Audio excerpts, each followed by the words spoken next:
Welcome to the Mind-Body Mountain. If you're experiencing back pain, you're in the right place. This meditation will help you relate to your pain in a new way and give you the tools and knowledge required to heal. I'll explain more in a few moments and build up your understanding as we move through the meditation. For now, take a few moments of silence to feel your body's weight and energy flow into whatever is beneath you. That's right. Relax into the weight of your body.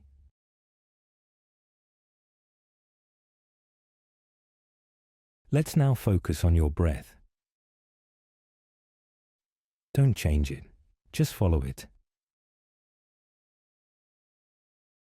Feel the air entering your nose and leaving again. Let the breath be your anchor, something simple, steady, always here. And when your mind drifts, just say the word thinking in your head. Then gently return to your breath. Let's practice that now. Thinking, and return to your breath. Inhale, and then exhale.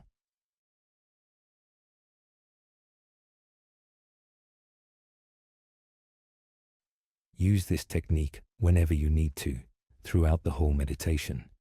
And remember that having a mind that wanders is not a failure. It is normal. The success is in saying to yourself thinking, and then returning to your breath. Take some time to really practice this now before we move on shortly.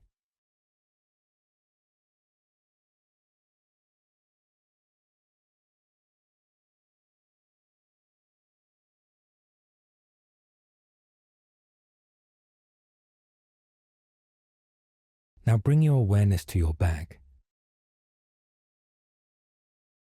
Notice any sensation at all.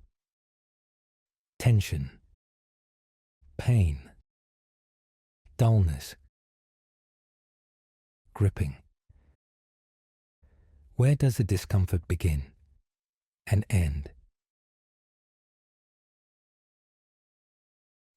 Are there edges to the pain?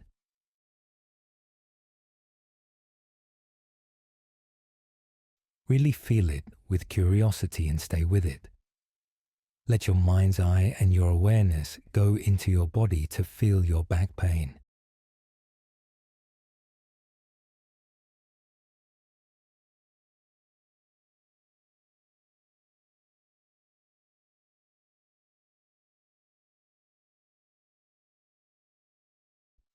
Very good. Stay right with it.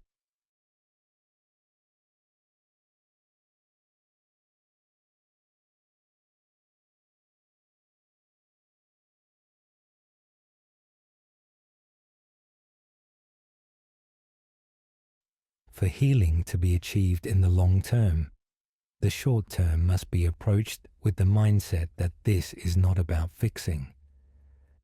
Paradoxically, it is about allowing the pain with curiosity and neutrality. I'll continue to build layers of understanding as we go, but for now, know this: you're creating a new relationship with your pain. One where you no longer ignore, get upset, or feel despair in response to it. Instead, your system will associate the sensation with neutrality and no story attached, and that will change everything. With repetition, the alarm signal will no longer be required, and the pain will no longer need to be there. So take some time now to keep feeling the pain with allowance and neutrality.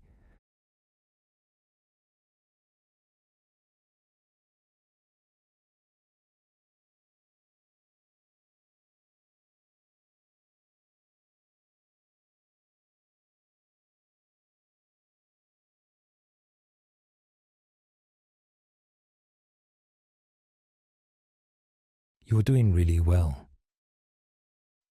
If this feels challenging, that's expected.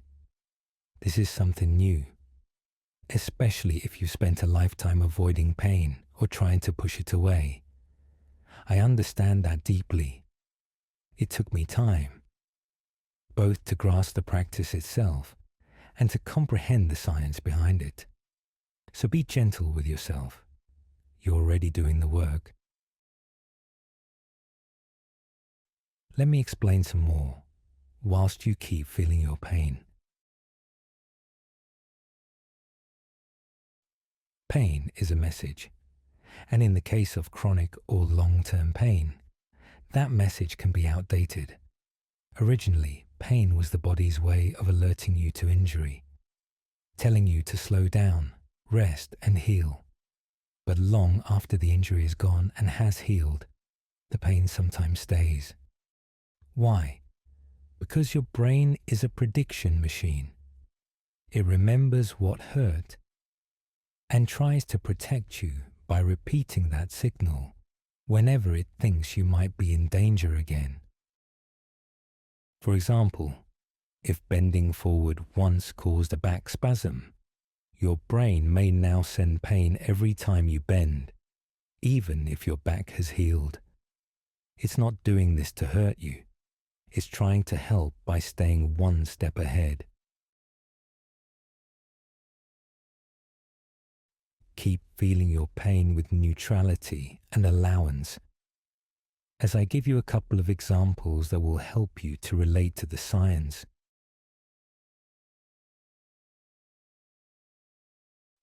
You'll relate to this because the brain makes predictions all day, every day.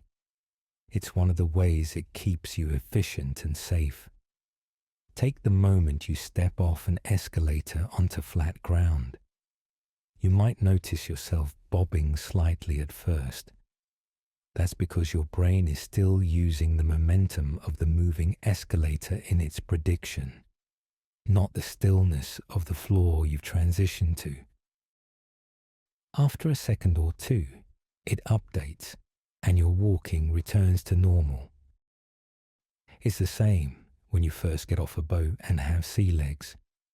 Your brain has been using a neural pattern that is based on the concept of walking on a moving boat. But when you move on to stable land, the prediction is still in place, and so you continue to move in a way that is adapted to walking at sea. Your brain needs a moment or two of lived experience to realize that the conditions have changed and the walking on land prediction program is needed. If the brain didn't rely on this kind of prediction program, it would be overwhelmed by the flood of new sensory information it receives every second. Prediction is how it stays ahead and avoids burnout. Another example. Imagine walking into a fruit shop. You glance over at the apples, but someone has swapped the red apples for red rubber balls. At first, you might not even notice. Why? Because your brain is referencing past experience and assumes, based on the shape and color, that they're apples. This predictive system is fast and efficient, but it can also get stuck, especially when it comes to pain. The brain may continue to predict and deliver pain long after the physical injury has healed. And here's the key. Our thoughts and emotions can reinforce that outdated prediction. Fear, sadness, or anger expressed as inner dialogue such as, "I can't do that because my back will hurt," or "My back pain is always worse when I go to bed." All signal to the brain that danger is still present, so the prediction program of pain remains in place. The prediction program when moving from the sea to the land updates with no problem, because we approach the transition with neutrality and allowance. There is no sustained narrative regarding the dangers of walking on solid land. That's why updating the pain predictive program through repeated, lived experiences of neutrality and allowance works. It teaches both the mind and body that the old pain pattern is no longer relevant. In response, the brain begins a process called neural pruning. Neural pruning happens when neurons are used to a lesser and lesser degree. They start to wither and disappear. At the same time, new neural connections are formed that are built on the basis of neutrality. Let's paint a metaphor that will help us to really understand this. Imagine a wide meadow of tall grass with a single, well-worn path cutting through it. This path represents the familiar experience of bending down and feeling pain. It's the route your system automatically takes.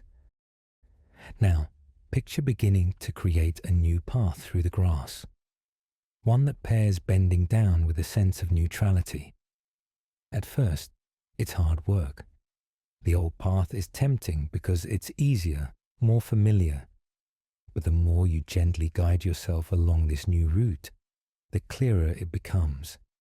Over time, the old pain path begins to grow over, the grass reclaiming it. Eventually, the new path, bending down with neutrality, becomes the dominant one.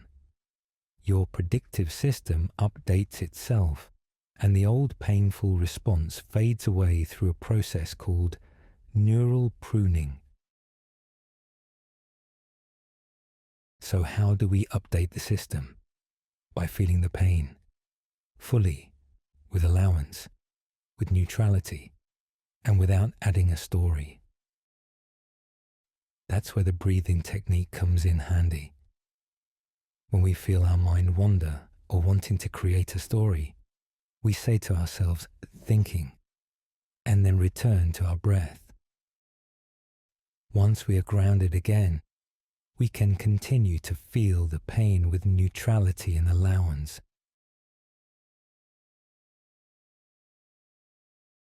That's how the nervous system learns, not by thinking or telling it, but by repeated lived experience. So, when you sit with the pain while feeling neutral, again and again and again, the system will update itself to predicting neutral sensations and thoughts, and stop sending the pain.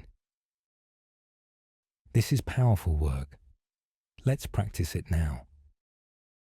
Bring your attention back to the breath. Inhale. Exhale.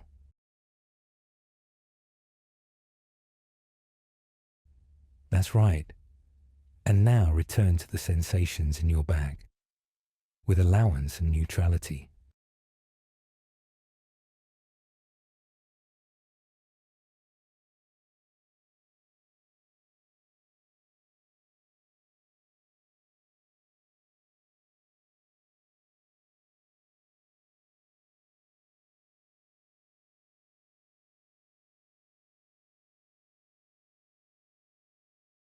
Keep going. Inhale. Then exhale. Feel. Allow. No fixing, just feeling.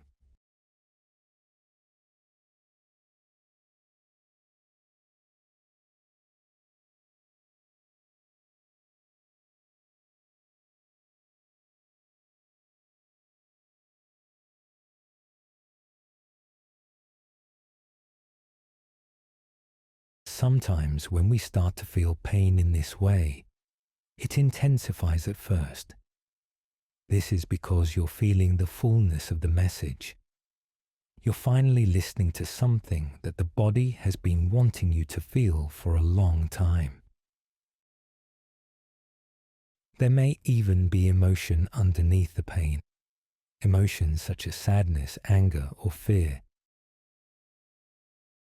All of this is part of the healing process, and it is safe to feel whatever comes up inside your body. So if during the session you start to tremble, or feel anxiety, or want to cry, or get restless and want to stop, let it all happen and feel it with allowance and neutrality. Your body is finally being given permission to feel what it's been holding for so long. And there may be a backlog of suppressed emotions, each one patiently waiting its turn to be seen, felt, and released. So keep anchoring to the breath and allowing the sensations.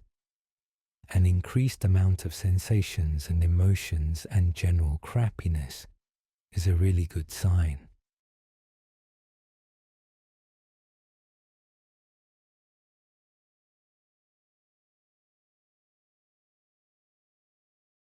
You're doing beautifully.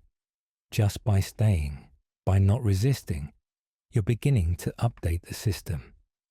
Each time you meet pain with neutrality, your system learns, this is safe now, this is of no consequence. And one day, because of this, the pain won't appear.